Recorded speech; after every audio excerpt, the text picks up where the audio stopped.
Hi friends, welcome to my channel Chrisa's kitchen recipe. இன்றைக்கி நாம் பார்க்க போகிற ரெசிபி பார்த்திங்கன்னா நல்ல மொறுன்னு முறுக்கு எப்படி பண்ணுறது தான் பார்க்க போகிறோம். உளுந்து மாவு, பொட்டுக்கடலை மாவு இதெல்லாம் எதுவுமே சேர்க்காம நல்ல மொறுன்னு இன்ஸ்டண்ட்டாக அரிசி மாவு மட்டும் பயன்படுத்தி இன்றைக்கி நம்ம முறுக்கு செய்ய போகிறோம். இப்போ வாங்க வீடியோக்குள்ளே போய் ரெசிபி எப்படி பண்ணுறதுன்னு பார்க்கலாம். ஃபஸ்ட்டு இந்த ரெசிபி பண்ணுறதுக்கு ஒரு அகலமான பாத்திரமாக எடுத்துக்கோங்க. அதில் ஹோல்ஸ் நெருக்கமாக இருக்கிற மாதிரி சல்லடை வச்சுட்டு அரிசி மாவை முதல்ல சலிச்சு எடுத்துக்கலாம். 4 கப் அரிசி மாவு சேர்த்துக்கோங்க. நீங்கள் கடையில் வாங்கின மாவு இல்லைனா வீட்டில் அரைச்ச மாவு எது வேணாலும் யூஸ் பண்ணிக்கலாம். நான் பார்த்தீங்கன்னா வீட்டில் அரைச்ச மாவு தான் யூஸ் பண்ணியிருக்கேன். நம்ம எடுத்திருக்க மாவில் பார்த்தீங்கன்னா கொஞ்சம் கூட கப்பி இருக்கக்கூடாது. அதே சமயத்தில் மாவுமே நல்லா நைஸாக இருக்கணும்.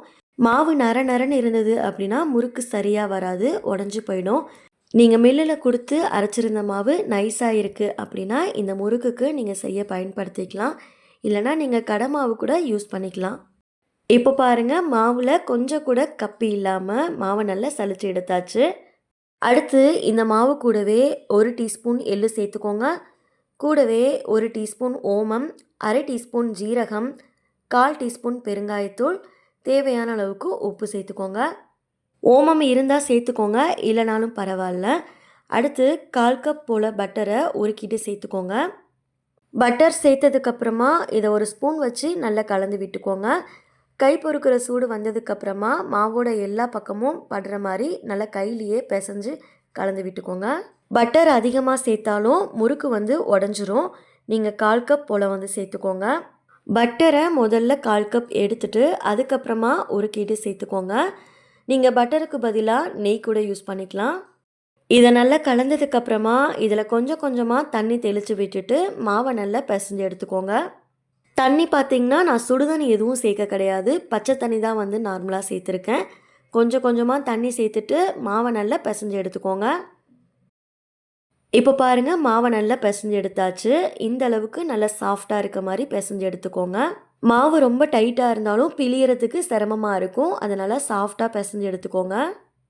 அடுத்து முறுக்கு பிழியறதுக்கு பார்த்திங்கன்னா இது மாதிரி 3 ஹோல்ஸ் இருக்கிற மாதிரி அச்சு எடுத்துக்கோங்க.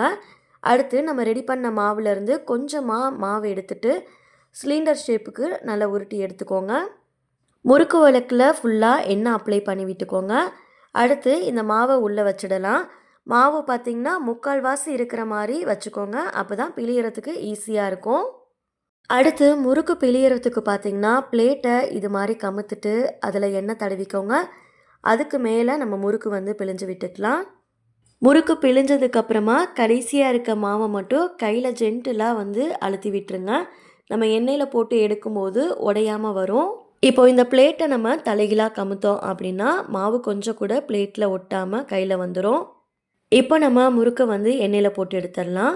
எண்ணெய் நல்லா சூடாக இருக்கிற மாதிரி பார்த்துக்கோங்க. எண்ணெய் நல்லா காஞ்சதுக்கப்புறமா மீடியம் ஃப்ளேமில் வச்சுட்டு ஒவ்வொரு முறுக்காக உள்ளே சேர்த்துக்கலாம். உங்களுக்கு கையில் எடுத்துட்டு எண்ணெயில் போட பயமாக இருக்குது அப்படின்னா இது மாதிரி அரிக்கரண்டியில் பின்பக்கம் ஃபுல்லாக எண்ணெய் அப்ளை பண்ணிவிட்டு முறுக்கு பிழிஞ்சு விட்டுக்கோங்க. எக்ஸ்ட்ரா இருக்க மாவை மட்டும் லைட்டாக இது மாதிரி அழுத்தி விட்டுக்கோங்க. இதை அப்படியே நம்ம எண்ணெயில் திருப்பினோம் அப்படின்னா முறுக்கு தானாக விழுந்துடும். இந்த 2 மெத்தடில் உங்களுக்கு எந்த மெத்தட் ஈஸியாக இருக்கோ அது மாதிரி நீங்கள் முறுக்கு பிழிஞ்சு எடுத்துக்கோங்க.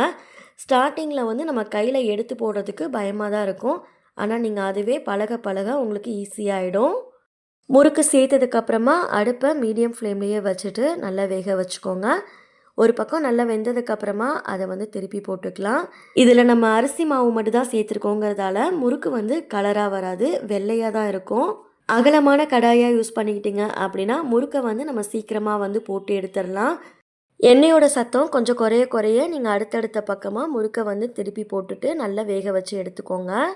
இப்போ பாருங்கள், எண்ணெயோட சலசலப்புலாம் கம்மியாயிடுச்சு. நம்ம முறுக்கை வெளியில் எடுத்துடலாம்.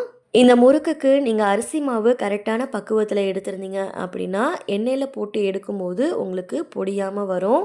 ஒருவேளை நீங்கள் ரொம்ப நரன்னு இருக்க மாதிரி அரிசி மாவு எடுத்துருந்தீங்க அப்படின்னா உங்களுக்கு உடஞ்சி போயிடும். அது மாதிரி டைமில் நீங்கள் என்ன பண்ணுறீங்கன்னா உளுந்து கொஞ்சமாக எடுத்துட்டு அதை வறுத்து நல்லா பவுடர் பண்ணிவிட்டு சேர்த்துக்கோங்க. முறுக்கு உடையாமல் வரும். அவ்வளோதான், நல்ல மொறுன்னு இன்ஸ்டண்ட்டாக செய்யக்கூடிய அரிசி மாவு முறுக்கு சூப்பராக தயாராகிடுச்சு. நீங்களும் வீட்டில் இதே அளவுகளோடு செஞ்சு பாருங்கள். செஞ்சு பார்த்துட்டு எப்படி வந்ததுன்னு மறக்காமல் கமெண்ட்ஸில் ஷேர் பண்ணிக்கோங்க. இந்த ரெசிபி உங்களுக்கு பிடிச்சிருந்ததுன்னா லைக் பண்ணிவிட்டு சேனலை சப்ஸ்கிரைப் பண்ணிக்கோங்க. நெக்ஸ்ட் ஒரு ரெசிபி வீடியோவில் பார்க்கலாம். தேங்க்ஸ் ஃபார் வாட்சிங். பபாய்.